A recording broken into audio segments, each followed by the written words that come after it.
Bristol candidates for the Bristol-Warren Regional School Committee debate tonight. We are in the Mary White Teft Cultural Center at the main library at Roger Williams University. The forums are being broadcast live and will be available on YouTube and Facebook through the League of Women Voters website, www.lwvri.org, until the election. My name is Trish Sylvester. I'm a member of the League, which is a grassroots advocacy and education organization. We do a lot with elections, voter registration, and forums like this. We're totally nonpartisan. We do not ever endorse a candidate for a party, but we always welcome new members. Our co-sponsor for the forum is the East Bay Media Group, which publishes papers throughout the East Bay. Our moderator tonight is Ethan Hartley, distinguished writer for the Bristol Phoenix, and a very good moderator, so watch out.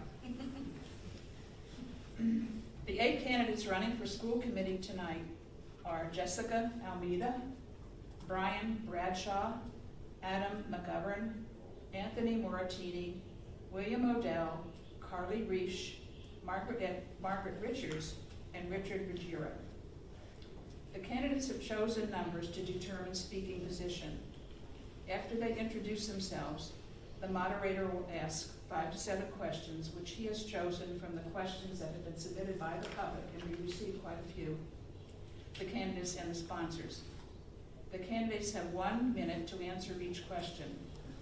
After that, if the candidates want to comment further, they can raise their wild card, which gives them an additional 30 seconds. Each candidate has 9 wild cards, which can be used to extend the opening statement, to comment further on an issue raised, or to lengthen the closing statement. To keep the evening moving along, the first question will be asked of the first 4 candidates. If any of the other 4 candidates wishes to comment, he or she can use a wild card. Then the second 4 will be asked a new question, and so on. Our timers, the timing tonight will be done by Joanne DeVoe and Naomi Kennedy. When a speaker has only 15 seconds left of his or her time, the timers will raise the yellow sign. When the time is up, they will raise the red one, which says stop. When a speaker sees red, he or she can finish the sentence, but if another sentence is started, he or she will be charged a wild card. Donnie McGee will keep track of the wild cards on her whiteboard. And now I'll turn this forum over to Ethan. Thank you, Trish.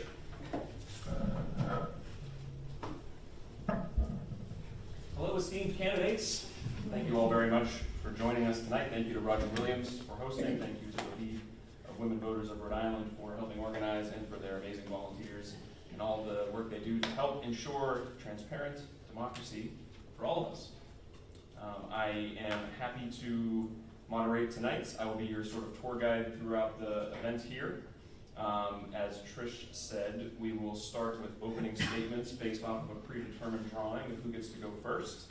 And those are 1-minute opening statements. And we will start with Mr. Moratini. Please go ahead. Thanks, Ethan. Hi, I'm Tony Moratini. Thank you for inviting me tonight. A little about myself. My wife Susan and I have been Bristolians for 30 years, raising our 2 daughters here and now happily watching our granddaughter thrive in our schools. Over the years, I've been deeply involved in our community, serving on several boards and committees, and for the last 10 years as chair of our Conservation Commission. I retired from IBM after a 33-year career, the last 10 of which were spent as the Rhode Island Senior State Exec for IBM. I'm running for school committee for 2 primary reasons. The first is to return accountability and transparency in all our proceedings, and to ensure we stay in our lane and stop the overreach we've seen these last few years. Secondly, as a gun sense candidate endorsed by Everytown for gun safety and Moms Demand Action, I'll work overtime to ensure our students and teachers are kept safe from the scourge of gun violence. If we fail here, nothing else matters. We must be successful with both these objectives if we are to ensure academic and school excellence. Thank you. Thank you. Ms. Almeida, you are next. Thank you. My name is Jessica Almeida. Thank you to both the League of Women Voters and the East Bay Media Group for having the second forum for the school committee candidates. I live in Bristol. I was born and raised in Warren, so I've lived in the East Bay my entire life. I have 2 children at the elementary school age, which has been my motivation to run for school committee. As far as education, I do have a bachelor's degree in both business management and communications, and I have an MBA in finance and organizational behavior, which is HR. I have over 15 years in the finance industry. My areas of focus as a hopeful school committee member would be leadership, academic excellence, communication and transparency, financial stability, and integrity. Education is about our children, and part of that is watching how we conduct ourselves, so I'm really excited for tonight's forum. Thank you. Thank you. Mr. McGovern, you're next. Good evening. My name is Adam McGovern. I was born and raised in Bristol, Rhode Island. I'm a proud graduate of Mount Hope High School, class of 1999. I have 2 children in the district, one in elementary and one in middle school. My wife is a public school teacher outside of the district. I work at Brown University. I understand education administration. I understand the challenges associated with balancing the academic mission versus the financial constraints. Yesterday, I led a Cub Scout meeting for Pac 6 Bristol. Tomorrow, I'll help coach flag football for the recreation department. I love this town, and I love our community. I'm running for school committee because I have all the right reasons to. And on top of that, I'm very qualified for the job. I'm committed, I'll treat everyone with respect, and I will uphold a high level of professionalism. Thank you. Thank you. Mr. Odell. Good evening, my name is Bill Odell, William Odell on the ballot. My experience comes from actually serving on the school committee. I served on the school committee for 20 years, and after 4 years off, I feel compelled to come back on. You should know, originally, when I ran for school committee, I had a very specific goal in mind. I wanted to close down or rehab Wally School, Byfield School, Child Street, and Main Street School. Those schools are in terrible condition. And it took 3 terms of office, 12 years, and working collaboratively with a lot of other people. I didn't get it done myself, and I realized that. But it took working collaboratively with a lot of other people to get this done, and it happened. So I know how to work with people. I know how to accomplish things. Another thing you need to know is why am I running now? I'm running now because there are a lot of parents out there who are uneasy right now. They really feel, I hate to say suspicious, but they're concerned. Let's put it this way. They're very concerned about what's going on in the public schools right now. And one of the things is, it started out about 6 or 7 years ago with what was known back then as the Whole Child Initiative. And it started out really, really good. It was about, the whole child, the mind, the will, the emotions, everything that makes a human being. We're going to address, not just teaching math and so forth. But as time went on, that metastasized into something that was really rather unrecognizable to people. And it went down a road that I think is very unfortunate, and a lot of parents think is unfortunate as well. And I think that's getting in the way of what we really need to be concentrating on with students in teaching them. I better stop there because I need to. Thank you. Thank you, Mr. Odell. Ms. Reich. Good evening, and thank you to the League and the League of Women Voters and East Bay Media Group for this opportunity. My name is Carly Reich, and I've had the honor of serving on school committee for 1 tumultuous term. I've been chair of Policy and Curriculum Subcommittee for 4 years, as well as chair of Wellness Committee. I've deepened my understanding of the needs of our families through my time on the Bristol Health Equity Zone Steering Committee and with other volunteer work. I believe in public schools. I come from a long line of public educators and successful public school graduates. As a parent of 2 kids in the district, I have a vested interest in the experiences and achievements of our students and meaningful relationships with our educators and decision makers. As a mental health professional, I know we as humans are better versions of ourselves when we feel seen, heard, safe, and valued. I will continue to advocate for the needs and safety of all of our students and staff. When we listen to and respect each other, test scores rise. We must be accountable to each other, and this must be modeled by leadership. I look forward to this discussion this evening. Thank you. Ms. Richards. Good evening. Thank you so much for having me. My name is Margaret Richards. I live here in Bristol for the last 2.5 years with my husband David and my 3 children. My daughter Pollyanna is a first grader at Holt Andrews, and my twins, Asad, Wolf, and Ezekiel, are 4.5 in the new pre-K program at Holt Andrews.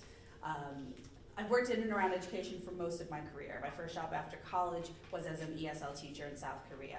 I then was a teacher trainer and math teacher in the Federated States of Micronesia, also working on policy issues there. I've worked within school program and policy in Maryland and DC. I've been a trainer of early childhood educators and caregivers on working with immigrant families. I've written college preparation curricula, accounting and financial management courses for entrepreneurs, and I co-authored a journal on healthy decision-making and goal setting for teen women. I was also, as soon as I could, getting involved in my own children's education and served as president of my children's preschool board through tremendous financial hardship as well as the early months of COVID. That's not to say that I'm an expert in everything and all things education. It's all to say that I know enough to know what I don't know and how to reach out and ask for help and ask for expertise when making decisions. More recent years, my work as a consultant has involved convening working groups of professionals from across the globe, teaching people how to collect, analyze, critique, and use data, and supporting community leaders working to improve public health in the U.S. Being on my children's school board committee has always been something I thought I'd do as a parent, and now I think I have the skills and experience that are needed to help bring our board together, to combat disinformation and encourage evidence-driven decision-making, dissolve political walls that prevent critical discussions from taking place, and usher in a new wave of transparency, accountability, and trust in all layers of school leadership. Thank you. Mr. Bradshaw? Good evening. I want to thank the League of Women Voters and say hello to those tuning in via live stream. My name is Brian Bradshaw, and I am running for school committee. My mother was a civil servant, and my father was a deputy sheriff. They taught me the value of community and public service, lessons that were reinforced as I became an Eagle Scout. I attended public schools in Tallahassee and then earned my degree in electrical engineering from the University of Florida. My wife and I moved to Bristol in 2006 and have loved raising our daughters in this wonderful town. I was elected to the school committee in 2016, and it was a challenging 4-year term, but I really enjoyed watching our students doing what they love to do, whether that was in the science fair, on the athletic fields, or on the stage. So it's been hard to watch the current school committee take the focus away from our children and their accomplishments. The current school committee has not given our children examples of good governance. During my previous time on the committee, I exhibited patience, thoughtful interaction, and open-mindedness. That's what I will bring to a committee that desperately needs it. Thank you. Mr. Ruggiero? Good evening. My name is Richard Ruggiero, and I'm a candidate for the Bristol Warren Regional School Committee. Combining my many years of experience in both education and town government, I feel I am uniquely qualified to serve on the committee in an informed, productive manner. If elected, my goal is to offer each and every student the opportunity to fully develop their potential by providing an education that will meet their needs in order to prepare them to be productive and contributing members of society. I firmly believe in focusing on the basics in education, reading, writing, and mathematics. I also believe in a strong civics education program to prepare students to become informed participants in our democracy as adults. My commitment to parents, students, teachers, and administrators is to be always accessible, to listen to everyone's concerns, and work cooperatively to find solutions. I will be your voice on the school committee and work diligently on your behalf. I will stay true to my principal practice of listening to all before weighing in on any given topic, as demonstrated throughout my tenure on the Town Council and Joint Finance Committee. My decisions will always be based on what is in the best interest of the students and the entire school committee. How did I lose it? How did I lose it? You talked for more than a minute. Did I? We My trust in our stopwatch time. must be bad. We trust in our time. Stopwatch I use must be slow. Thank Okay. you all. One eye on us. Okay, I believe you. There'll be plenty of time to expound, I Okay. promise. We will move past opening statements, and we will go into our first round of questions. And we will start off, as all good first questions are, as a bit of an icebreaker. Everyone will get a chance to answer this one. We'll go down the table again, and then we'll shift into our format of asking of the 2 separate groups. So we'll start off again with Mr. Moratini, and the question: if you are elected or re-elected to the school committee, what would be 2 or 3 of the top priorities you would like to see happen within the district over the next 4 years? Thanks. Again, I started, or ended my opening statement by talking about the fact that I'm a gun sense candidate. I think we need to bring an additional layer of protection to our students. We've been doing a great job of hardening our schools, which is necessary. We've been adding alarms and lock systems and panic buttons, which just sort of the concept freaks me out, but we need to do it. That's necessary, but it's not sufficient. That assumes the gun's already there. We need to stop the gun from getting there, do all we can to prevent that from happening. There are ways to talk about, and Barrington has adopted some of these, safely storing guns, identifying troubling behavior or behavior changes or social media posts that might be troubling. So to head off the potential of an active shooter getting to the school. As I said, without this, nothing else matters. The other thing that I'll work very hard on is to ensure that as a committee we act collegially, that we respect each other, and that we make sure that when we make a decision, we each know why we made it, we've discussed it openly, and the public knows why we've come to that decision. So it's about transparency and accountability. Thank you. Ms. Almeida, same question? Thank you. So there's a few items that I would like to see changed within the district if I become elected. The first one is communication and transparency.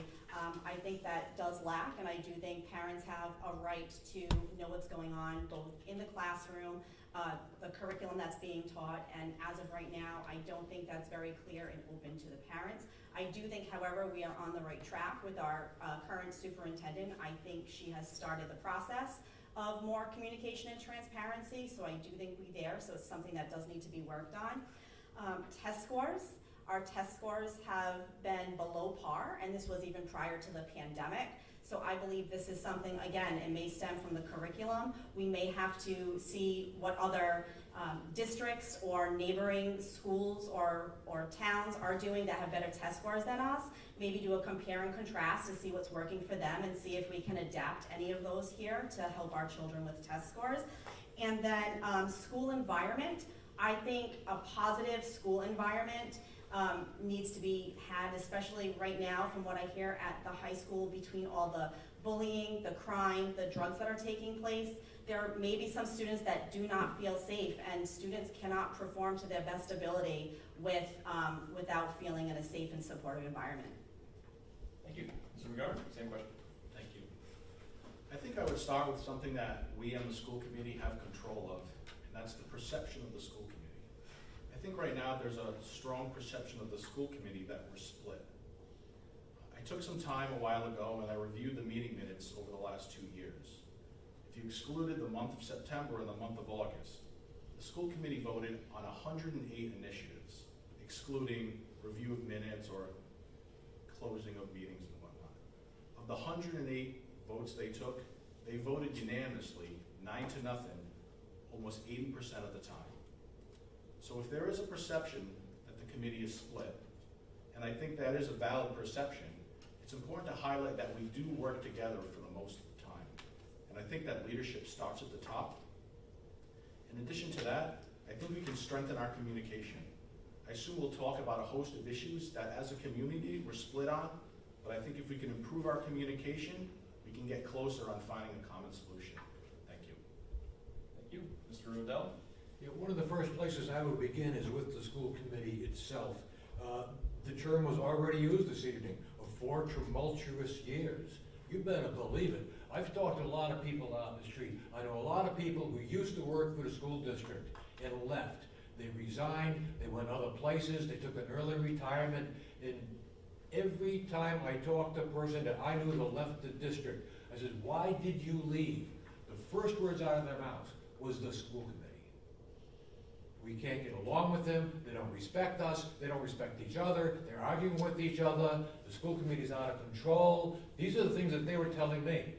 These are opinions that I formed of myself. This is what's out there. Tumultuous, you better believe it. The school committee needs to learn to behave. Now, if the vote is split, which most of the times it isn't, you still have to get along. You still have to respect the decision. You lose that particular battle, but guess what? That becomes the policy of the day. And you respect each other. At the end of the day, you shake hands, and that's it. Mr. Reed? Thank you. As I've been out knocking doors and kind of reconnecting with our community, there are three things that I'm hearing from families. And I agree. We need to attend desperately to the mental health of our students. There are some terrible statistics out there of mental health we've had many more children being diagnosed with anxiety since, gosh, even before the pandemic. And same thing with major depression episodes. There have been a lot of kids that have not been able to achieve or able to get the help that they've needed. I think this goes hand in hand with learning loss. I think if we're able to attend to the mental health needs of our students, provide additional supports, make them feel safe and comfortable in their environments, then we'll be able to accelerate regaining lots of the learning loss that happened during COVID. The last thing too I want to make sure I'm paying attention to is the burnout or the perceived burnout of our teachers. They've been working incredibly hard during the pandemic, and I want to make sure that they get the supports they need, including appropriate professional development to help them deal with students' mental health. Thank you. Ms. Richards.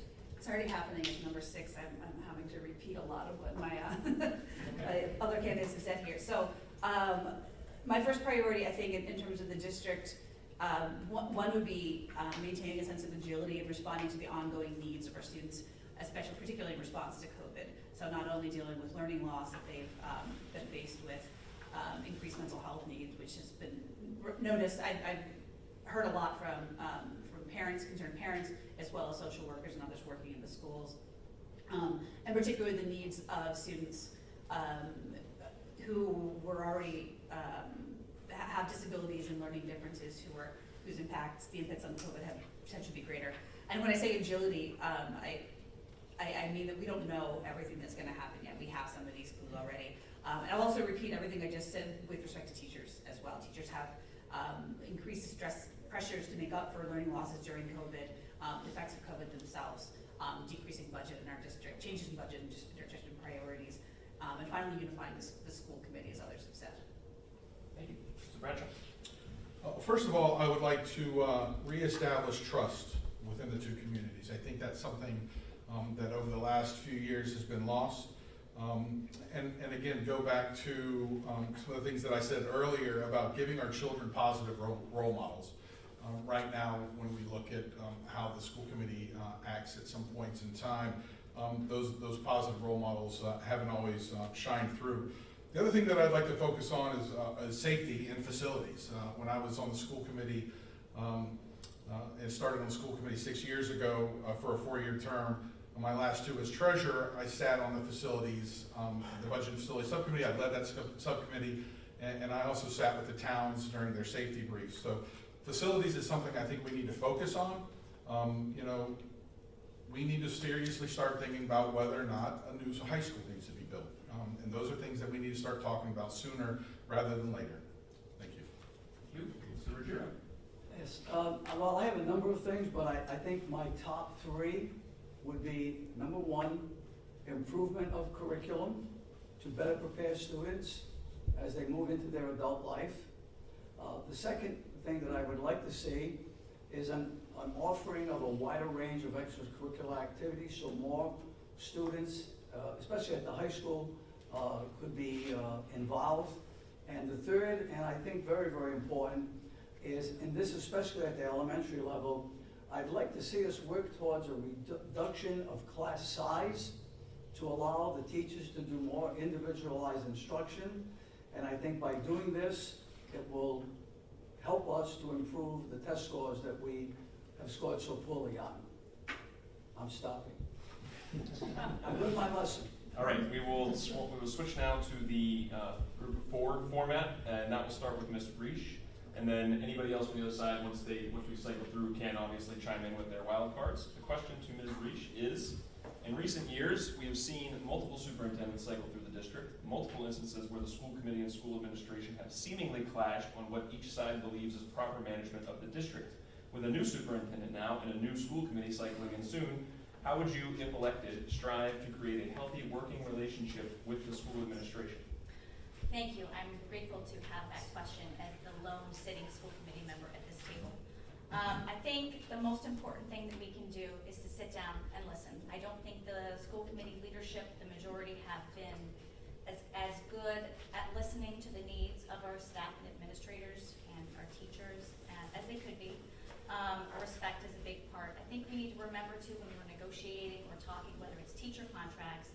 coming in, someone's gonna have to negotiate. We can't kind of be as rigid as we have been in the past. There has to be some give and take in those relationships. I think just illustrating that there is respect is incredibly important. And I do think that a lot of those issues will subside when you look at the fact that there's just gonna be a new crop of folks. I think a lot of the time, many of us on school committee didn't always feel heard or seen by other members, and unfortunately, the perception of that was worse, I think, than it actually is. But thank you for the opportunity to answer that question. I'm looking forward to working with whoever's elected. Mr. Petrusky. Could you repeat the question, please? I'll abbreviate. Sure. What does a healthy working relationship with school administration look like in your view? Okay, I agree with Carly that it starts with listening and rebuilding trust. Even those of us who will be new, there will be new members of the school committee, no matter what, are going to be responsible for sharing that burden and rebuilding trust. That takes listening and active listening and asking questions and being respectful. One thing that I've observed is a lot of lack of clarity of staying in one's lane. And where the responsibilities should lie, and people stepping over the line where their responsibilities don't lie. And lack of transparency about that. I've asked questions about that in emails and other fora during meetings, and I just think that there's not a lot of recognition that there have been times when the school committee has stepped over their lane, and I can understand why administrators would feel frustrated about that. So having a clear sense of responsibility, having trust in the people that we hire to do the jobs that they do. Most of us are not experts. None of us, I don't think, are experienced principals or superintendents. We can't possibly have all of that knowledge. And so recognizing that we hire people for a reason is critical. Thank you. Mr. Bradshaw. Yes, we need to get back to doing what school committees are charged with doing. We need to get back to, there are a handful of things, right? You set policy, you develop a budget, you approve a budget that goes to the JFC, you hire a superintendent, and then you listen to that superintendent. And I think we need to get back to the oversight and doing the good work of a school committee. We hire a superintendent, and she hires building administrators and her staff, and we have to let them do their job. That is their day job. That is what they're trained to do. That is what we pay them good money to do. We are not, as a school committee, there to do their jobs for them. So we have to get back to doing what school committees do and let the administration do what they are supposed to do. Thank you. Mr. Ruggiero. I really think this is kind of an easy thing to accomplish, and I'm going to just point to myself and the 18 years that I served on the town council. And Bristol is a tough political town, and I think the only reason I survived so long is because I always made myself accessible to people, and I listened to their concerns. And that's what I think you have to do in any public office, whether it be the council, whether it be the school committee. You have to really be concerned and listen. Give people a voice, take what they say, and then try to implement what they're looking for as citizens, because they're the ones that have put you there into this elected office. And I go back to my opening statement. Base your decisions in the best interest of the entire community. I think if you do that, you can work together with administrators, teachers, and anyone.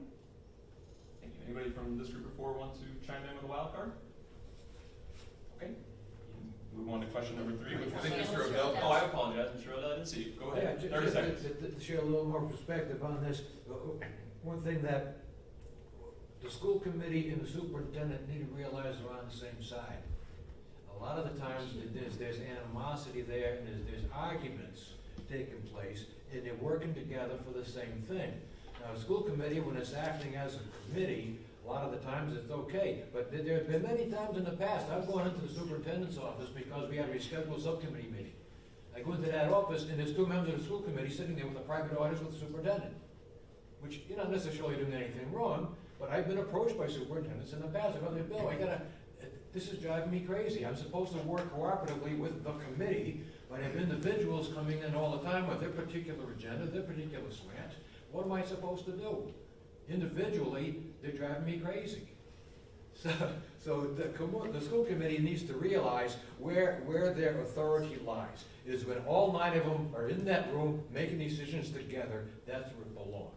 Thank you. So Martini, 30 seconds. Yeah, I'm going to take a little different spin on some things that have already been said. There has been numerous cases of overreach by the school, this last school committee. I was in IBM for a long time. I was a manager and executive for much of that time. And I know and I've seen what ruins an organization, what makes one run. And one of the things that ruins it and causes dysfunction is overreach. When an executive reaches over somebody they've hired and does something for them or makes decisions for them. And that causes distrust, it causes low morale, and it causes turnover. And we've seen that. So we have to stop that. We have to respect each other. Ms. Reach, 30 seconds. Thank you. I just wanted to chime in too. I know when we're saying the school committee, I think we need to have a little slightly more nuanced conversation about when we're saying school committee. There was a majority of the school committee, and then there was not the majority of the school committee, and that seems to be where the line was divided. I must say, for myself, I did make myself available to our constituents and to teachers and staff, and I did work collaboratively with our administrators. I was always open and wasn't part of any of those decisions that were made ahead of time, as Mr. Odell was referring to. Ms. Almeida? I know everyone talked about, the school committee and the administration or superintendent, they need to communicate and show respect and let everyone be able to do their jobs. But at the end of the day, we have to measure how we're doing with our jobs. And there's no system in place. So for instance, if our students' test scores are not doing well, I'm not saying someone's maybe not doing their job, but there needs to be accountability and maybe some reevaluation. So I know we shouldn't overstep, and I work in the corporate world, so I understand that you're there to do a job, and if your job's not getting done, usually in any other job, you get let go. You don't have a job anymore. So I think it's also important that we have some metric system to measure the results. And in this case, when I look at the test scores, something's not doing right, so there needs to be reevaluation. You've segued great into the question which will actually begin with you, which is with proficiency scores at 48% in ELA and 24% in math at Mount Hope High School during the 2021-2022 school year. The question is there, understanding the complexities of what goes into proficiency in the curriculum that is built, is there a low-hanging fruit that you see in terms of what the administration is doing right now or could be doing in terms of increasing those proficiency scores? So I don't think it's solely on the administration. I think there's a few different variables, and I just want to touch on those. So again, I think there needs to be reevaluation. First, the test scores are low, and I just want to state, because I know a lot of people say, well, because of the pandemic, the test scores are below par. I won't get into it because I know I don't have the time right now, but I looked into the test scores on the Rhode Island Department of Education all the way back to 2017. They were well below par even prior to the pandemic, so this is something that has been going on. Of course, the pandemic was, they did affect, with mental illness, masking, loss of education and so forth, but this has been an issue prior. So absenteeism, I think in the school year 21, let me see right here, I think this is from RIDE as well, 20% of teachers at Kikamura alone were chronically absent, chronically meaning missing 10% or more of the school year, and students 27%. So, and that's at Kikamura. So, in order for there to be success, they have to be in school, both the teachers and the students. As wonderful as substitute teachers are, it's been proven that they're not as effective because they're not the ones doing the actual lesson plans. So they need to be in school. Again, school environment. There needs to be a positive school environment. There needs to be support staff. Just because students may not be on an IEP or a 504 doesn't mean they don't need extra help. So we need extra support for the students. And then again, we need to reevaluate our tools and programs. For instance, a quick example, this district uses a program called iReady. The district spends $75,000 a year on this program. We should be measuring our return on investment. Are we getting an investment? Well, the numbers show no. So I think things need to be reevaluated, or again, maybe compare and contrast what's working in other districts. So back to your point, Ethan, I don't think it's solely the administration. There's a lot of variables, and we have to work together to see how we can make this work. Our children are at stake. Thank you. Mr. McGovern, over to you. Thank you. To answer the question, are there any low-hanging fruit? I don't think I can answer that question, what are the low-hanging fruit? But I think it's important to understand that within the last few years, our school district has adopted a new curriculum that's been approved by RIDE. I've been told, talking to different people, that it probably takes 3 or 4 years for teachers to fully feel comfortable adopting to a curriculum. And you're probably not going to see about 7 years until you're going to start to see the results of that curriculum. So finding the low-hanging fruit, I'm not too sure if that's the case. We have had a lot of challenges. We've had inconsistency in leadership over the past few years. We've of course had COVID issues that are going to affect us probably for more years to come. But I think if we all agree that we have a strong leader in Superintendent Riley, we have an administrative group that's starting to become consistent, we rely on the people we hired, we support our teachers, and we continue to work together and move forward. Thank you. Mr. Odell, over to you.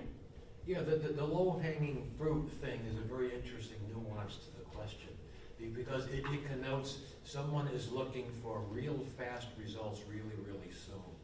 You know, I mean, I can try and get rid of my belly by doing 200 ab crunches tonight, but the only thing I'm going to accomplish in the morning, I still have the belly, and now I'm sore. You know, there's only so much you can do to get an immediate result. You got to look. You have to look long-term, and it's frustrating because you have a short-term issue here that you need to address immediately. Here's some low-hanging fruit we can go after, okay? How about this? Do away with the distance learning thing. Now, distance learning works for a lot of people. If I broke my leg, I can't go to school. Distance learning works really, really well. But when you have a snow day, and all of a sudden you make that distance learning day, or you have a professional development day, and all of a sudden that's distance learning day, it doesn't work. You're ripping off the child.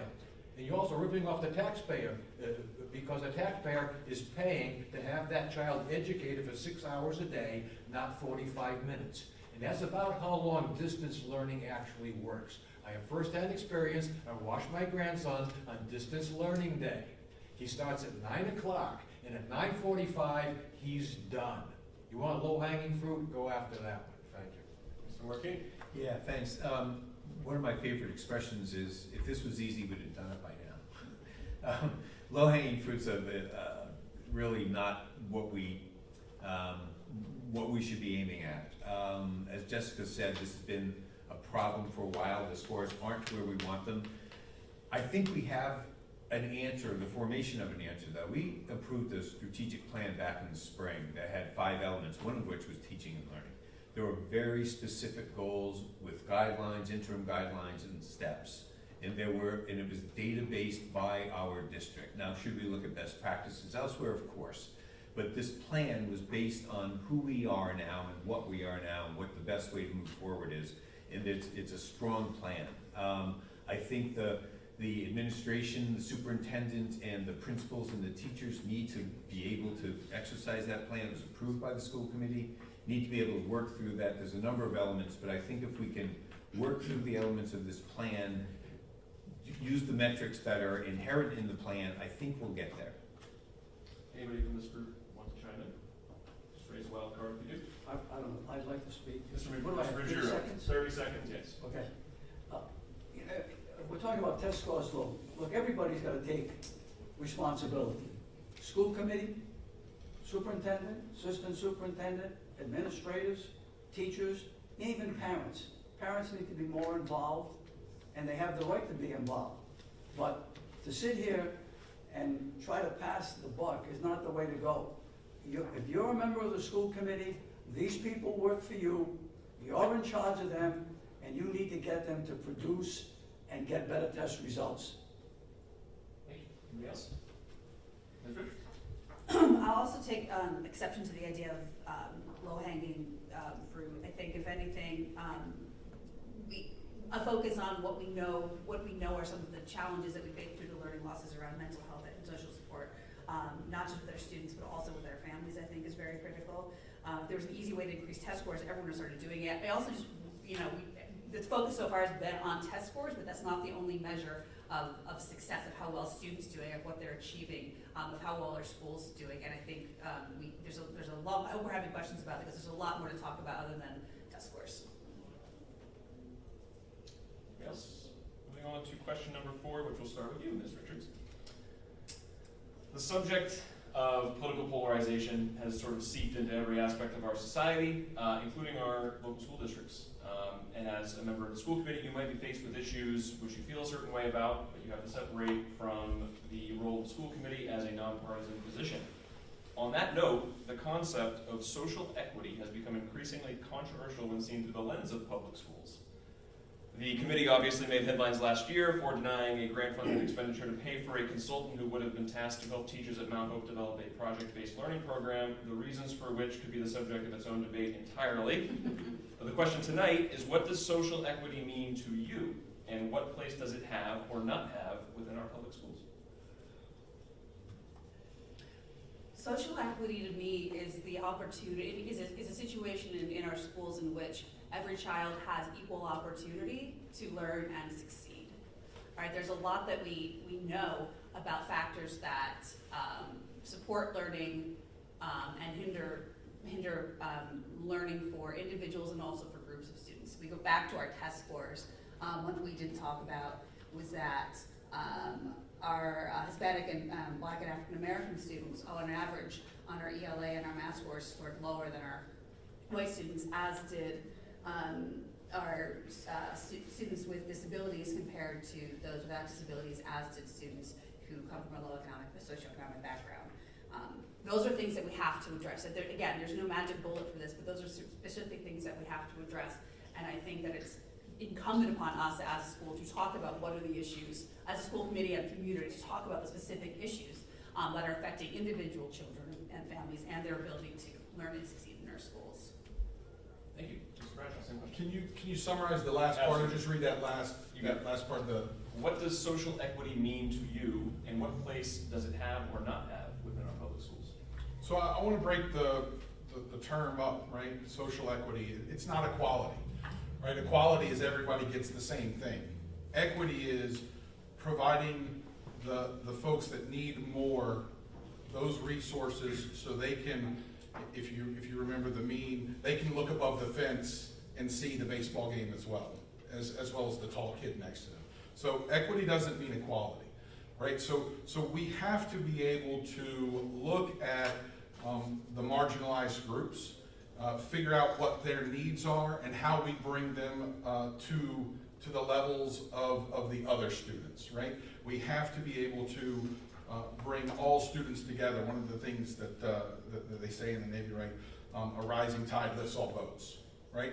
That's what we need to do. We need to lift up the boats of all the students, metaphorically, right? We need to lift them all so that they're all able to succeed, and it absolutely has a place. We have to be able to support all of our children, even those that don't have the resources otherwise. Thank you, Mr. Ruggiero. For me, social equity is that everyone is treated equally, that there are opportunities in the school for students, and those opportunities should be for every individual student that wants that. I think we have gotten to the point in society where we make things much more complicated than they really have to be. I taught for 33 years. I don't ever remember any student coming up to me and complaining that, you know, he didn't have an opportunity to do something. The opportunities are there. It's up to the students to take advantage of what programs or what extracurricular activities are available. And I think as long as we continue as adults to let kids know that the opportunities are there, they need to choose them and enjoy them. But I just think that as long as we provide opportunities for all students, then kids will be happy. Trish?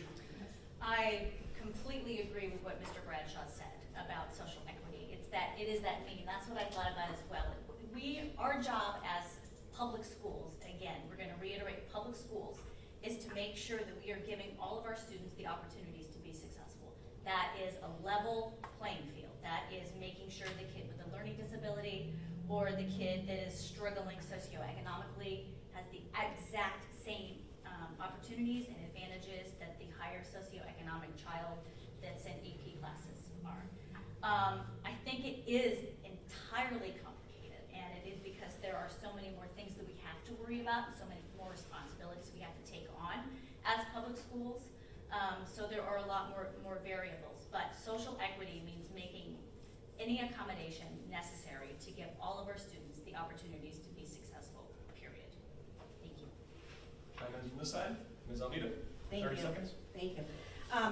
So I partially agree with what was said as far as, social equity to me means that everyone is treated fair and given the same resources and opportunities. However, I do feel that in this district and in some current positions that people expect the same outcome, and children are different. So if they may advance or they may thrive in different areas. So as long as the students are given the same opportunity and the same resources, and they go to whatever level that's where their personal level is, that's fantastic. But we should not expect or try to make the outcomes fair, because that's not fair for children who are motivated and want to exceed at different levels. Mr. Martini, 30 seconds. Yeah, so our scores fell off, we all know that. There was a nationwide study done that says in COVID, almost everybody's scores fell off, but those communities that were lower income fell off faster than the economically, let's call it, privileged ones. And you look no further than Barrington and us, right? Barrington's scores did not fall off nearly as precipitously as ours did. They're in a different socioeconomic strata than we are. There are ESSER funds from the federal government specifically to address that issue. And I don't know what we're doing with those, but they are there to address the equity and the fall off in the socioeconomic strata. I think we ought to be looking at those and leveraging them whatever way we can to bring us back up. Any others? Yeah, I just want to add that I think it's a bit of a conflict to talk about an emphasis on test scores, and we just need to elevate test scores when we're not supposed to expect that all children have the same opportunity to achieve those test scores. Part of that also, which I didn't get to say earlier, it's not just about academic availability is not the same as accessibility. Just because we have an opportunity there doesn't mean everybody has the car to get them there, the bus to get them there, the money to buy the thing, or to participate. The parents who are home to take them there, to translate the opportunity, the ones who translate the opportunity for them into a language that they speak. We have to do more. Moving on to question number 5, or Mr. Odell. Yeah, thank you Please very hold your much. card for me. Thank you. Yeah, 30 seconds to you. I'm a late. And keep in mind your wild cards, everybody. Just want to. Excuse Yeah. me, Not I think everybody.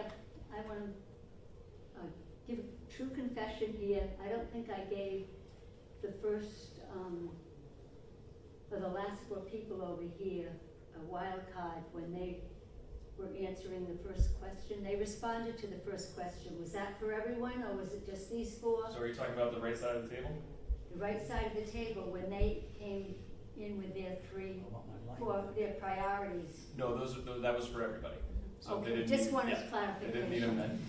then. Okay. No worries. I think you're doing Yeah, a sure. perfect You job. You are doing very well. I'm getting reminded. It's a lot of focus. It's a hard job you're doing it. Come on, Ethan. Thank you.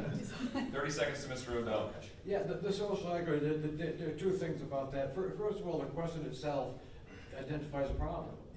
What does this mean to you? Well, a good committee will get together and determine, let's define this. Let's get a good definition of what social equity really is, so that we should need to be a committee of definitions and come to those conclusions so that we know what we're talking about. Like, words mean things. When I toss out a phrase like social equity, I need to know what everyone else means when they say it. Quite frankly, I have a problem with the term social equity. Educational equity, I have an easier time with that. I mean, there are things that happen out there in society that the school district would really run out of energy if they tried to correct all of those things. But there's things that we can do within the district itself to correct and create educational equity. Thank you. Anybody else? Okay. Question number 5 goes to Mr. McGovern. Switching gears a little bit, students are venturing out into a world that is rapidly changing, technologically, societally, everything. The district has made recent strides to improve its career and technical education offerings, most recently with a construction program that launched this year. In your opinion, has Bristol Warren done enough to provide meaningful opportunities for students pursuing paths after graduation that is not post-secondary education? Thank you. I think maybe it could be perceived that was a little bit of a setback over the past few years, but it sounds like, to your point, we are on the right path. We are starting to develop these programs. I think we need to continue these programs, certainly support them. I would look at it from a perspective as, yeah, we need to support our students who may not go down the path of college. But we also, when we're looking about these different CTE programs we can invest in, I think we have to think of it as an investment. What money can we spend up front so that we can have a successful CTE program that other communities will want to send their students to us, which I believe will provide us more funding to the district. So we've started with building. I can't tell you how many times in the last month someone has told me, can we get our building students to rebuild the press box at the Mount Hope field before someone seriously gets hurt? I support that. I assume you have a lot of collaborators in town that will support us, and I think we should continue to move forward. Thank you. Mr. Odell, same question? Yeah, that was longer than a 15-second question. Could you please repeat that? Sure, it's about career and technical education offerings. Do you believe Bristol Warren has done enough to provide meaningful opportunities for students who are pursuing a path after graduation that's not college, basically? Bristol Warren has done a horrendous job at doing that. There was an initiative several years ago that we're still paying the price for, quite frankly, and it was, we measure success at the high school according to how many people are going to colleges and universities. That was a mistake, and I raised my hand all the time trying to convince enough members to admit that that's a mistake. There are people that don't belong in college. They don't belong in the university. They belong in the military. They belong in trade school. And we take a look at what we've done for these people over the last several years, and it's pathetic what little we've done for them. We're making progress, but you need to make a lot more progress. Thank you. Thank you. Mrs. Martin? Thanks. Are we doing enough? Probably not.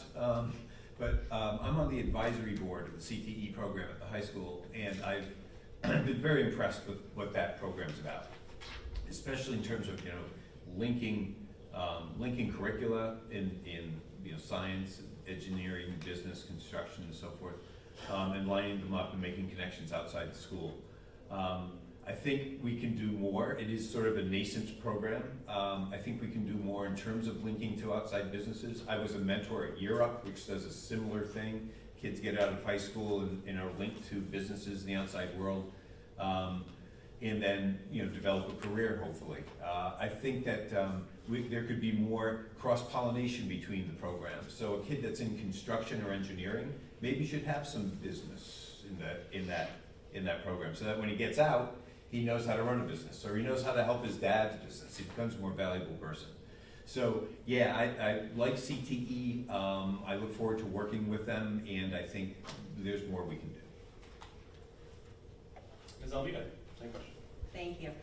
So as of right now, currently, I do not think we are offering enough for our students, but with that said, discussions are being had, so that is a first step. So I feel like we're on path to hopefully having these CTE or trade programs and such, because it is important. Right now, alone, let me see, last school year, approximately, now this is not broken down, so I don't know exactly, but 21 students last year left the district to attend either non-public schools or other schools such as East Providence, Portsmouth, the Met, something that had the program that our district could not offer. So we would love to have those students, I know it won't be in time, but students stay in the district, and to, I think it was Adam's point, other students come in, because you do have to pay for students to attend those programs. Trade programs are, it's very important. Not everyone wants to go to college because they have different strengths. So, just a point, during the pandemic, I mentioned this not too long ago, during the whole pandemic, a lot of careers were either furloughed or let go or on break, but a lot of the career paths and the businesses that were still in business the entire year were trades, such as engineering, contractors, anything like that, plumbers. I mean, so I think it's important to give the kids, the students, opportunities other than what people think are a traditional way of education. Thank you. Thank you. Anybody from the side of the table? Ms. Reich, 30 Yes. seconds. Thank you. I just wanted to give some context to our CTE discussion. Currently, we have a business and finance CTE, an architecture and construction one, and an engineering one. As a district, I think we are on our way to being quite excellent, actually, in the CTE category. I recently had a conversation with Dr. Nicole Lyons, who runs the program at the high school, and she was letting me know that she's spending more time actually at KMS at the middle school, trying to work with middle school kids to kind of think ahead about what they want to be taking in high school, to make their experience when they do choose these pathways more meaningful. There'll be more field trips and site visits and collaborations between the middle and high school and with outside businesses that are located within the East Bay. So I think we're on our way. This is going to be a sustainable and really productive program over time. At this point, as some of our other candidates mentioned, when children do choose to go to Bristol Warren for these programs, their tax money does come with them. Thank you. Thank you. Anybody else? Mr. Ruggiero, 30 seconds. Yeah, I don't think we do enough for the trades, and I think it's so very, very important, especially carpentry, auto, and electrical. And I know that I taught at a regional vocational school, and the real problem here that we would face is facilities and funding. And without those two, it would be almost impossible. I think it's very necessary, but you need really good facilities and you need funding. Ms. Richards? Yeah, I spent 5 years working in Baltimore and Maryland State Schools, linking STEM education promotion to business career pathways around the state of Maryland. One thing that we learned in line with what Ms. Risha said is that you need to start early, start in middle school, to start building those expectations and those pathways. The other is that, as you mentioned, technology is constantly changing, so innovation and adaptability are always going to be necessary. We can't just start what construction looks like today. It's going to look very different from what it's going to look like in 5 years. Communication skills, technology, being agile with technology and accounting, all these kinds of skills are very important in addition to the technical skills. Mr. Bradshaw, this is yours. Yes. So Mr. Ruggiero made an interesting point about auto and some of the and electrical. Right. During my time on the school committee, I advocated for an auto program. We have amazing businesses in town that do auto mechanic work or body work, but as he said, and as I mentioned earlier, we don't have the facilities to support that. We need to start looking at what a new high school that has the room and the capability to support these programs. But in the interim, because that's not going to be overnight, we need to start thinking outside the box. How do we bring some of these programs in the classroom with a classroom-based instruction and then work with our business partners in the community for the hands-on work? We can do that. We can start investigating that, establishing those relationships while we look at the facilities things that's going to take years and years to get in place. We have to think outside the box of how we're going to grow some of these programs. Okay. Any thoughts? We'll move on to question number 6, which starts again with you, Mr. Bradshaw. Oh, I better pay attention. Goodness. This was brought up a little earlier, but I think it's good to go into.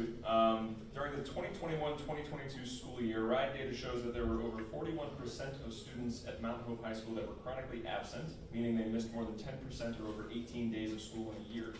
In the same year, over 13% of teachers were chronically absent from Mount Hope, including nearly 25% of teachers who instruct students with disabilities. Ms. Almeida mentioned the KMS numbers as well. What steps can and should be taken to address student and teacher absenteeism? The first thing that we have to do is establish the culture of the building, of the district, right? The kids that don't enjoy going to school are going to find reasons to not go to school, right? If we develop a culture within the buildings and within the district of respect and communication and transparency, right, between adults, between students, then we have the ability to create something that children enjoy attending and that teachers enjoy going to, right? During my 4 years, we had a teacher walkout, right, at the middle school. That's a difficult thing to go through because clearly the teachers are not happy, and they and their voices weren't being heard, weren't being recognized, and they had to take drastic measures. I think it starts with culture. I think it starts with climate within the district, with the adults, with the students, and once you establish a place where children and adults look forward to going to, then you're going to start seeing, those absenteeism rates drop. You're going to start seeing test scores go up because people are engaged, people enjoy coming to school. So it starts with climate and culture within the buildings, between students and adults, and between adults. Thank you. Mr. Ruggiero, same question? Okay, I'll take them one at a time. Teacher absenteeism, I was a former teacher. I don't think there's anything you can do about that except it's contractual. So the only way you can change that is during negotiations, you have to either reduce the number of sick days that they have or give some incentives to let them accumulate so many sick days and then be able to compensate them upon retirement. At the school I taught at, if you could accumulate days, and when you retired, you got so many dollars for each day that you built up. So it was an incentive to go to school. I don't know if that's the same case here.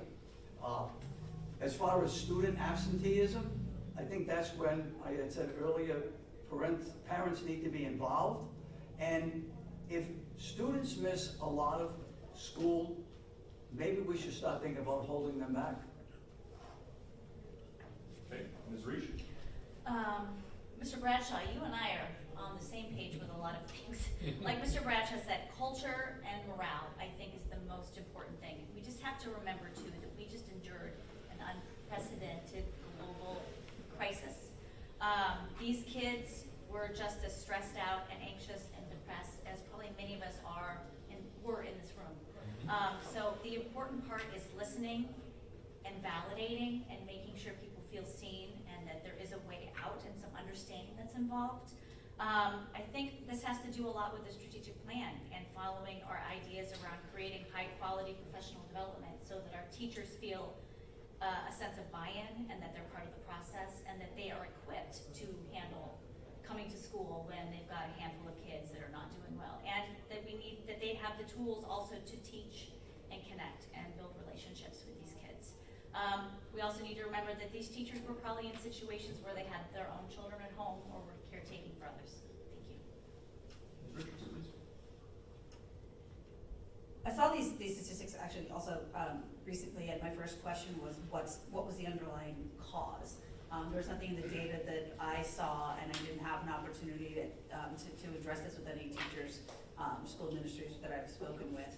I think this is a good example of where relying on, as a school committee, trying to address this issue, relying on what we learned from our principals and from our teachers is going to be critical to addressing the actual underlying situation. If chronic health issues were the underlying situation, we'd have to address those situations. But obviously, we were in the middle of the pandemic. I assume that was a large cause, both on the teachers and the students. But I've also heard the same concerns that have been echoed by others about climate and culture. I've had parents tell me that their kids don't have, and I've had students tell me that there are times when they don't feel safe. They don't feel welcome. They don't feel there. Like school is a place for them to be. But again, I think that's whatever approach is taken to that has to be based on the root causes. Thank you. Anybody from the side want to chime in? And I just want to flag Mr. Odell has 2 wild cards, Ms. Almeida has 1. So just keep those in mind. We're starting off the next question with you, but you can answer this one if you'd like. I just wanted to remind you of your wild card. Yeah, control. Okay. So you'll pass? I'll pass. Okay. Question number 7 starts with Mr. Odell. It's a doozy. I apologize. We had a lot of great submissions, so I did my best to try and fold a couple in together, and hopefully it makes sense. So the district has recently invested heavily in hiring additional support staff and special educators to try and foster a more complete learning environment and take into account the traumatic past couple of years that the children have experienced, as most of you have mentioned. The administration has also approached student conduct in a new way, moving away from suspensions and going towards a more individualistic approach to dealing with student discipline. Now, it's no secret that Bristol Warren has dealt with disciplinary issues in the recent past. What do you think of the current administration's approach to social emotional support in dealing with school discipline? Mr. Odell. Okay, the context is, it's very interesting to read these questions out, because the context of this is dealing with discipline. Okay, the problem is that we have a very voluminous policy right now in the school committee, and it is the biggest policy, and it's the one on discipline. And it gets revamped more than any other policy going. It's very complicated, and it doesn't work, because the way that policy works is, if you do something wrong, the policy kicks in. You want to reach a point where you don't need the policy, where student behavior is such a way that you don't need that. Now, so what you need is a code of conduct. And not really a code of conduct, but a goals of conduct. And that has to do with relationships. And we all work on relationships throughout our entire lives.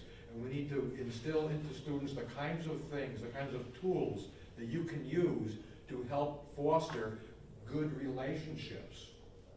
And if you have a good relationship with your fellow students, you're not going to be getting into trouble. You're going to cut down on the bullying because you're respecting each other. Now, how can you go about doing that in 30 seconds or less? You can try. You got 30 seconds, so you just got your wild card taken. You might as well use it. I can't. All right. Maybe I'll pass. Mr. Martini. Yeah, we've been talking about absenteeism and culture and climate. Reaching out to a kid where they are is important. Kids come from different socioeconomic backgrounds, they come from different cultural backgrounds, they may be going through things at home. We need to understand why the kid has acted out and respond appropriately. Sometimes the answer is not discipline, but it might be support. For them at home. So I think an approach that takes into account the kid's social and emotional state will provide a more supportive and nurturing environment for the kid. I think it'll stabilize the culture in the school, and I think it's worth going with and seeing how we can make that happen. Thank you. And Alina. I think there needs to be disciplinary action, accountability, and actual consequences. Disciplinary action may not have worked before, but was it being enforced? That I don't know, but our crime and bullying rates, specifically at the high school, makes me think it was not. This needs to be consistently applied to all individuals fairly, has to be even-handed discipline, depends on spelled out rules and following those rules consistently, no matter what color, religion a student is, and no matter who their parent is. The principals need to enforce this at that level. They're not there to be your friend. Thank you. Thank you. Mr. McGovern. Thank you. I'm going to speak to the multi-tiered support system and not to the social emotional learning here. Multi-tiered support system is something that our district has decided to adopt. If you look at the studies associated with what makes a successful student, specifically the Hattie report, this works, right? It's proven this is one of the top things that we can do as far as our students. However, it's not something that's going to happen overnight. So what do we do? And this is a question that I asked when the community was able to provide feedback for our goals we just put out there. What are we going to do in the short term? So if multi-tiered support system studies show will work, what are we going to do in the short term when we do have discipline problems like we do hear about? At that same report, suspensions do not help a student. So I think we have to address that, talk within everybody, all our stakeholders, and try to focus on the long term, but also the short term. Thank you. Ms. Reach, 30 seconds. I actually have an opportunity of some great context. We are in the process of having another review of our code of conduct. We've made some really great changes. When Dr. Bryce, the former superintendent, was here, that was on the heels of the teacher walkout, we felt like we needed to have more distinct sort of punishments to help teachers feel like they had a better handle on what was going on in their classrooms. We are giving the authority and the time and the management back to the school principals. We're just saying they know their children in the building more, teachers are collaborative, it's not as punitive or spelled out. I'm very proud of the process that we've done so far, and I'm looking forward to continuing to do that. It hasn't been completely approved yet. It's sitting waiting for full school committee approval, but I did also want to acknowledge that crime at the high school is actually pretty low relative to the school population and the socioeconomic and others sort of parameters that fall within Bristol and Warren, and to the multi-tiered systems of support that Mr. McGovern was talking about. Oh shoot, I'll chew up one more, why not? That is something too that we're very proud to be implementing. It's happening currently at the high school. We have the former principal of Mount Hope is heading it up, who is incredibly qualified and talented to do so, and it will be much more supportive to our students, and will definitely lower requirements for discipline. Thank you. Ms. Richards, 30 seconds. So this is where you can all see my analytic brain in mind. I wrote out a problem statement here. I noticed that we started this question with a problem. A problem that we've talked about multiple times is the increased need for mental health and social support systems for our kids in the face of COVID. That's a problem, and the issues that you described are both proactive and reactive issues to address those problems. So from the proactive perspective, hiring more support staff, social workers, as well as community health workers. I got a whole brochure when I went to Mount Hope High School parent group meeting recently on the increase of support staffs and the multi-tiered support system. I'll chew a couple of them up. Those proactive measures are there to identify challenges that are faced by students and student groups and to anticipate and provide for those needs. So that's the proactive response to the problem. The reactive response is what the question was about dealing with the behaviors. I will, instead of repeating everything that everyone else has said, I will say I have my master's degree in international education policy. I love reading through educational research. I've done a lot. I always do it, and I've done a lot of preparation for taking on this role. I have lists and research on student achievement factors, academic success. Never once have I seen strict or consistently applied punitive measures in any description or any research of what works well, what helps students learn and achieve. I've never ever seen that. That doesn't mean that we don't have a place for discipline, but it's just saying that a punitive focused system, there's no evidence that works. There's lots of systems that restorative and multi-tiered support system types approaches are very effective. Thank you. Any other chime-ins for that? Mr. Ruggiero, 30 seconds. 30 seconds. I think I'm the only one here at this table that's a teacher, and at the school that I taught at, when I started teaching, it was a school that had a strict discipline code, and students knew that if they did something bad, they were going to be severely punished, probably suspension. As the school relaxed the discipline code and made it less, for lack of a better word, punishable, we saw the discipline get worse in the school, and it left the school in an almost unmanageable situation. So I really think you need a strong code of conduct, strong discipline, in order for the school to be managed properly. Ms. Richards, Also a teacher here, although Oh, sorry. no, that's okay. Not nearly as much experience as you. Two quick things. One, I think we have to look at the severity of infractions on everything. Is when we talk about discipline problems, there's different levels created by tiers and certain a lot of systems. There's two levels of that. There's what the teachers do and how they react, and what the administration does if and when they have to step in. That relies on giving teachers the power and the support that they need to handle discipline in the way that's best for them. All teachers are different, have different methods that work for them. We do, of course, want them to systematically apply, but that's where we get back to the issue of social bias. Social equity. But we also have to know that the administration has our backs as teachers. That the administration, if there's something that a teacher can't handle, that they're able to have a system that's going to be effective and again, not punitive towards getting kids back in class and learning. Any others? Yes, now we have Ms. Richards is out of wild cards. I will Jump right in. 30 seconds, go. 30 seconds really quick. I'm really happy and I'm proud of the work that I did on the school committee previously to set up the Connections Classroom at KMS. I think that worked. I think that's transforming, right? We talk about multi-tiered systems of support, and the district has for a long time, or for a while anyway, had academic multi-tiered system support in place. Only recently have we started to establish the social emotional multi-tiered systems of support. And as Mr. McGovern says, it takes time to work through that and to see the fruits of those labors. But again, I'm happy that the Connections classroom was established, right? It gives kids a place to go de-escalate. You know, if a kid's acting out, you don't know what's going on at home, you don't know why they're in that specific headspace. So do you need to go suspend them? In-school suspension, out-of-school suspension, we've heard that doesn't work. But that Connections classroom gave them an opportunity to go, feel safe, feel listened to, have some one-on-one, and still get their classwork done. And when they were able to de-escalate and return to class and be a productive member of the class, then that's beneficial to everybody. So I am happy that we were able to, during my time, establish that, and I hope to see those efforts grow at both the middle school and the high school. Anybody else? All right, we'll land the plane now with our last question. And since I'm the moderator and I can do what I want, we're going to do the same thing we did for the first question, going across the table.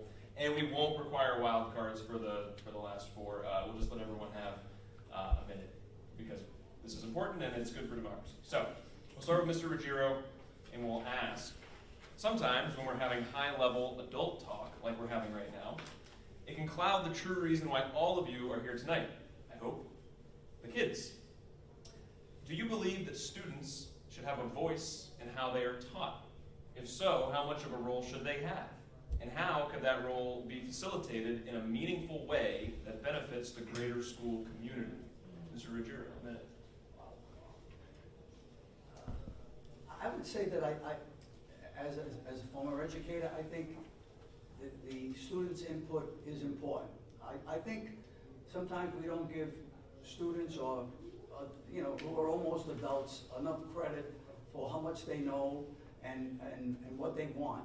So I think it's important that we could set aside time and allow students, to have a say in discussing with teachers or administrators what they would like to see in the curriculum. And I think parents need to be more involved also. I think parents definitely have a right to review and have a say in curriculum, and I think young people, especially at the high school level, obviously, should have a say, and we should listen to them because, as I said, in my 33 years of experience, you find that the students are very, very smart, and they know exactly what they want and what they need. Thank you, Mr. Bradshaw. I absolutely think that student voice ought to be heard, ought to be taken into consideration. Again, I'm going to go back to during my time on the school committee. At the time, our school committee chairperson here in Schofield had the idea to have a student advocate on the school committee, right? A high school student that would attend the meetings, that would provide us input. Of course, they can't vote, right? They're not elected members of the school committee, but they can have a voice. They can share a perspective. I don't think that ever got off the ground, right? Stay tuned.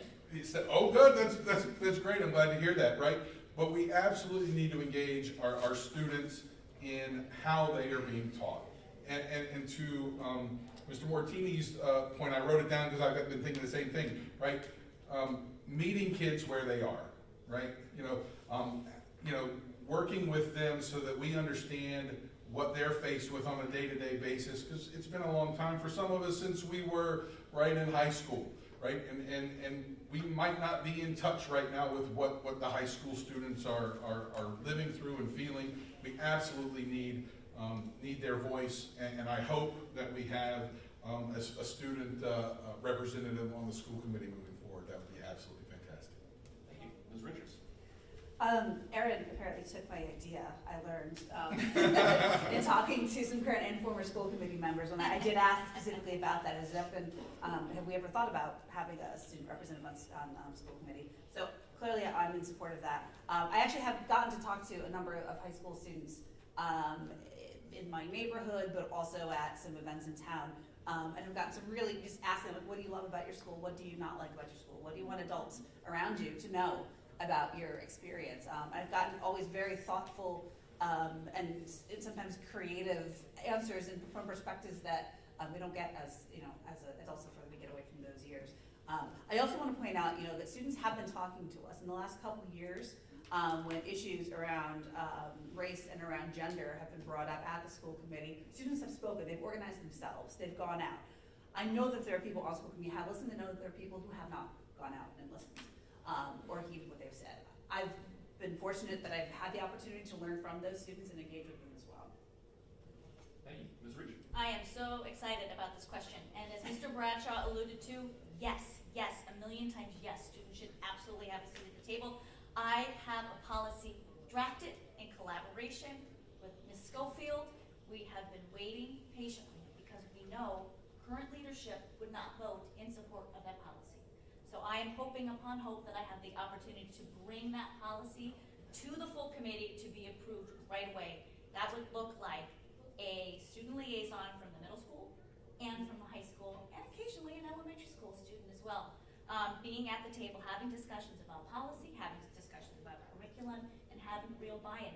This is their education. They should absolutely be able to sort of self-direct. So I am so thrilled that this was part of the questions that you asked tonight. And I think this is the next step where we can really do our students and our families justice in giving the education to our children that they deserve, and that will prepare them for the real world. Thank you. Mr. O'Dell? Yeah,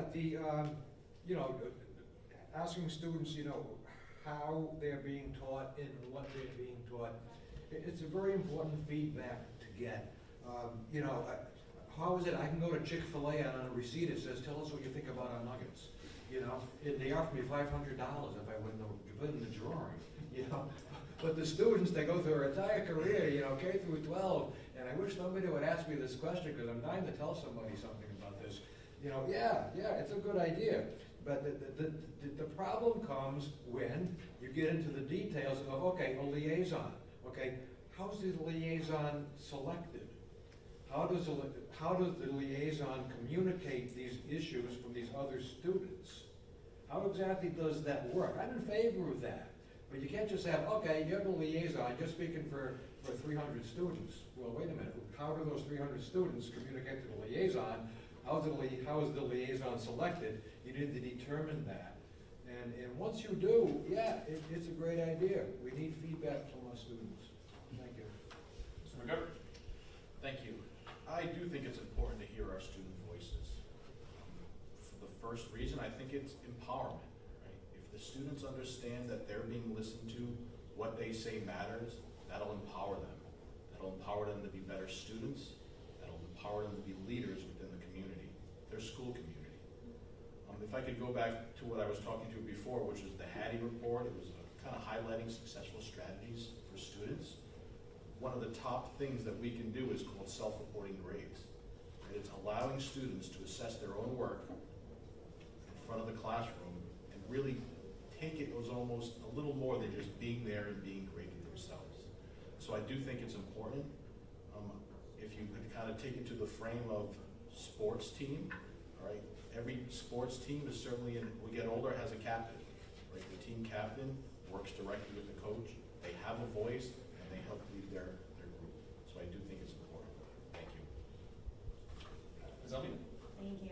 So we sat here tonight talking about how important it is to listen to each other and respect each other's opinion and views. So of course I fully support listening to the students.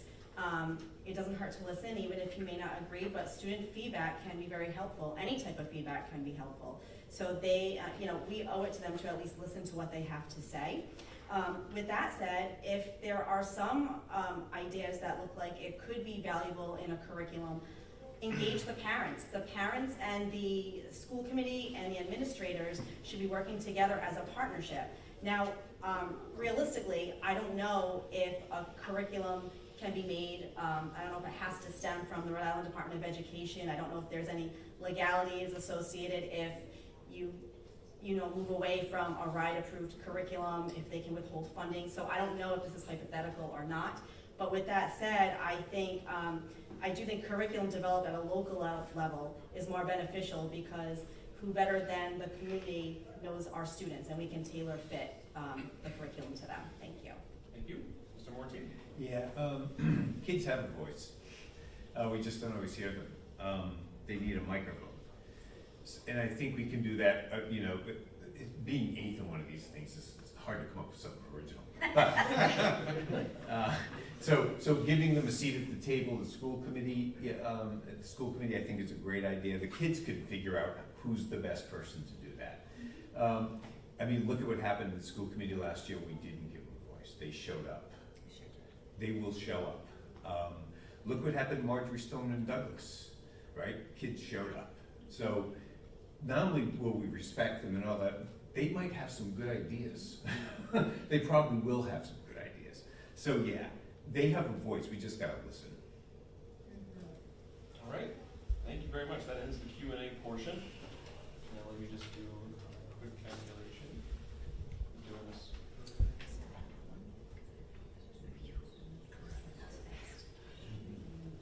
Okay, so for closing statements, you all have 30 seconds plus however many wild cards you have. I cannot not point out that Mr. McGovern threw the debated equivalent of a perfect game. A single wild card. I was rooting for it at the end there. I was like, come on, keep it going.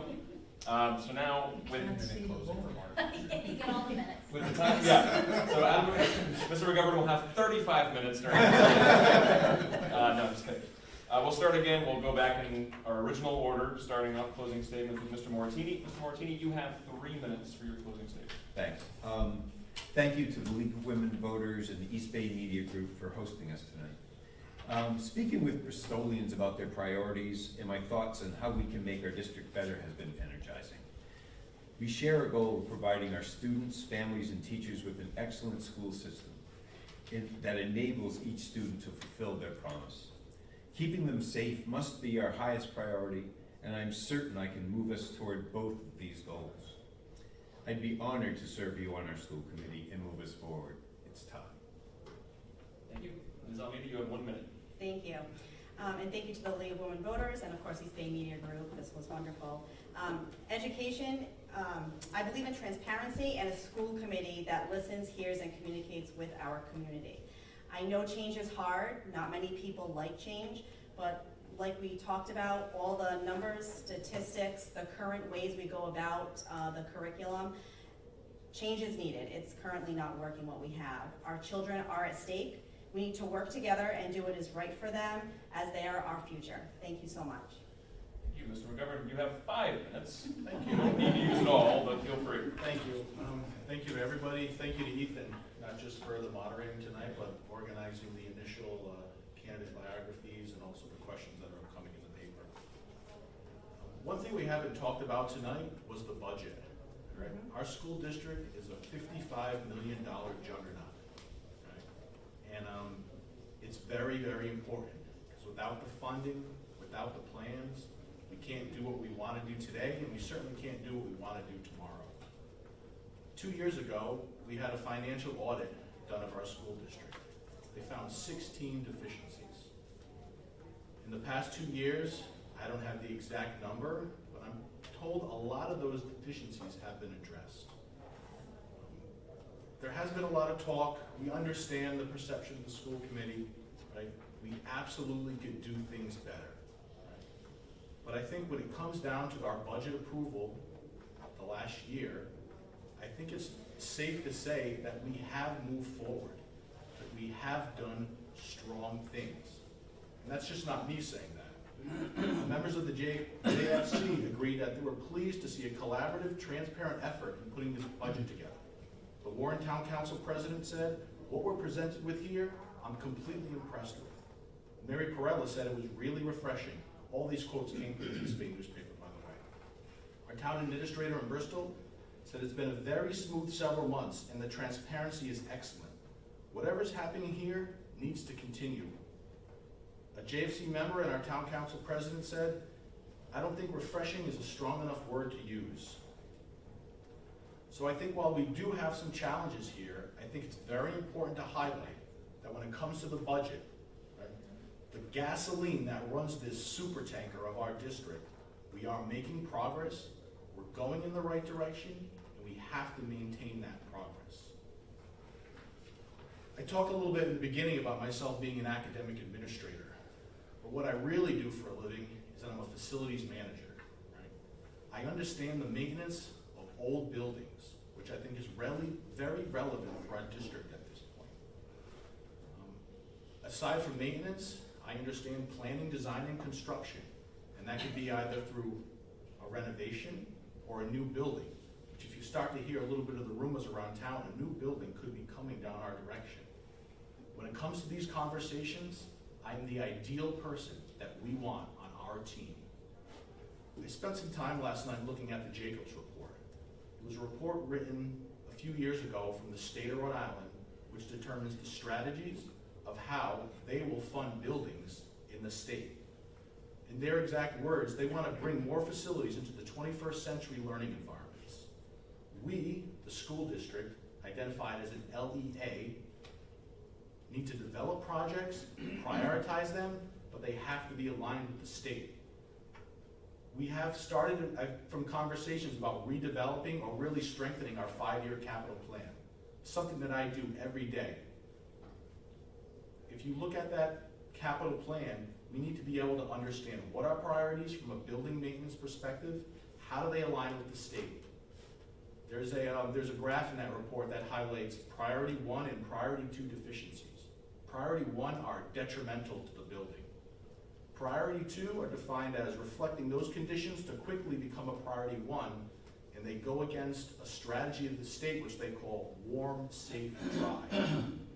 If you exclude the 6 major cities in our state, our school district is probably somewhere around number 5 as having the most priority 2 deficiencies. We have to align our 5-year capital budget, work with our administration, our town officials, and start to prepare our conversations with the state to get funding for a major renovation or a new building. When it comes to those conversations, I'm the ideal person that we want to be on our team.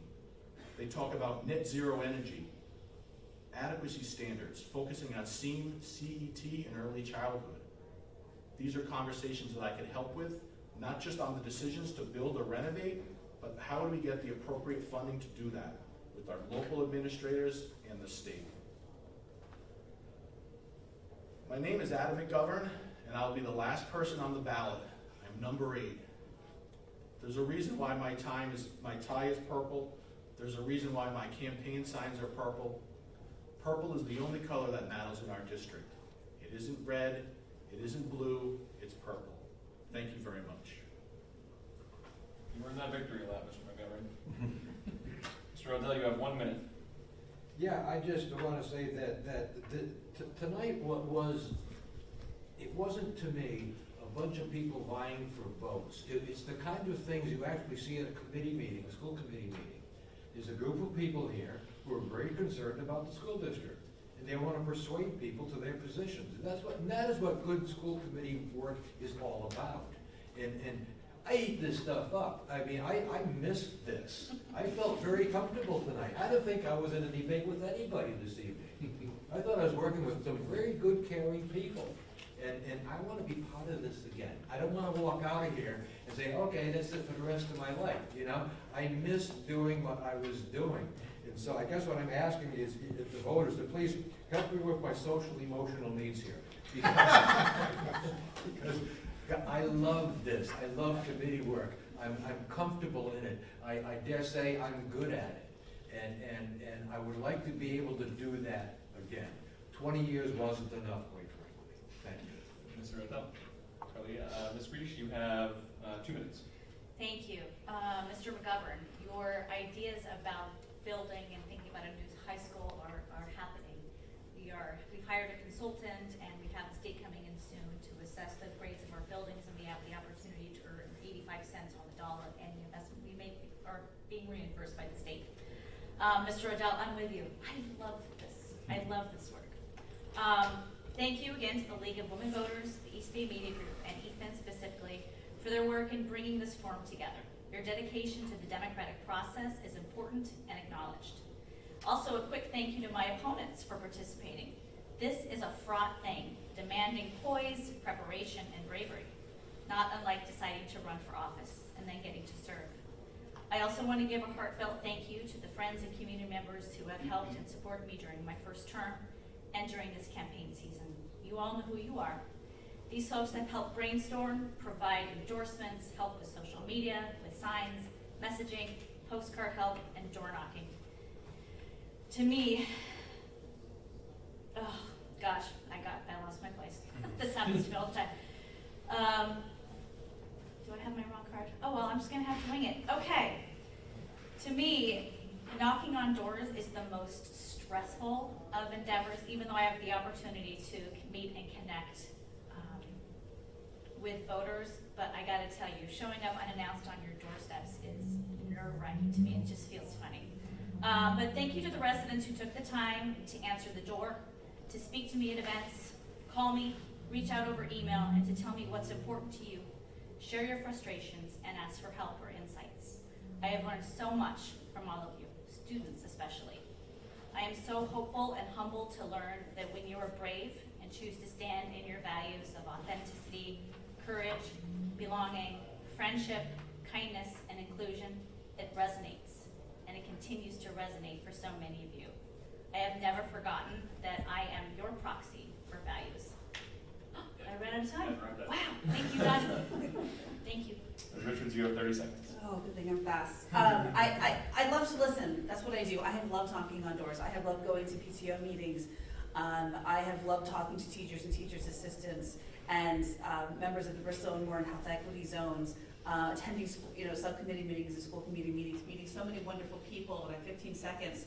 And that's the role that I want to play on the school committee. I am a person, I have experience in being a listener, and also asking questions, asking tough questions, and making sure that we are looking at the full scope of our responsibilities and giving our children the best opportunity to learn and succeed. Well done. Mr. Bradshaw, you have a minute. Thank you. I want to thank the League of Women Voters and East Bay Media Group for hosting us this evening, and Roger Williams for this wonderful venue. I'm asking for your vote on November 8th. From my previous time on the committee, I understand that we must have a committee that can work together for the benefit of all of our children. One member alone can have great ideas, and we've heard a lot of them here tonight. But without the support of others on the committee, those ideas can't succeed. So it's vital that you elect a committee that can engage in civil discourse. It's vital that you elect a committee that gets back to doing what school committees are charged with. And I'm going to get back to that, right? Hiring a superintendent, developing a budget, setting policy, creating a strategic vision, and holding the administration and the superintendent accountable. My experience allows me to hit the ground running. If elected, you can count on me to serve with honesty, integrity, and transparency. Thank you again. Thank you. Mr. Ruggiero, you have 2 minutes, 30 seconds. I can read slow then, huh? Take your time. Okay, good. The school committee is a very important body because it makes decisions that have a direct impact on the educational programs for the school district, which affect every individual student. When voters cast their ballot, they must first and foremost look at the qualifications of each candidate running for office. The school committee needs qualified members. I was a physical education teacher and coach at Dayton Rehoboth Regional High School for 33 years, and I have a master's degree in administration from Providence College. I was a member of the Bristol Town Council for 18 years, 12 of those years as chairman, and I also served on the Bristol-Warren Joint Finance Committee for 12 years. Those years of experience in education and town government, I believe, make me a very well qualified candidate for the school committee to be a productive member. I ask you to look at my qualifications because qualifications matter, and I ask for your vote on November 8th. And I want to thank the League of Women Voters and even for doing an excellent job as moderator. I heard every word you said. Okay. That concludes our closing statements. Did the league want to conclude with anything, or are we? I'm just going to thank all of you for such a thoughtful, informative, incredible discussion. It was really, really good. And Ethan, thank you. And thank you to our league timekeepers, Joanne and Naomi and Ronnie. And thanks to Roger Williams for this wonderful facility, and obviously to Joseph, who is filming it for us. And so, just want to remind you that there are 2 forums for our state representatives and House members. One is tomorrow, the 13th, and the other is the 26th. So those will, please tune into them. And don't forget to vote next Wednesday. In-person voting is starting at Town Hall. So thank you. Good night. Thank you. Thank you. Yes, of course.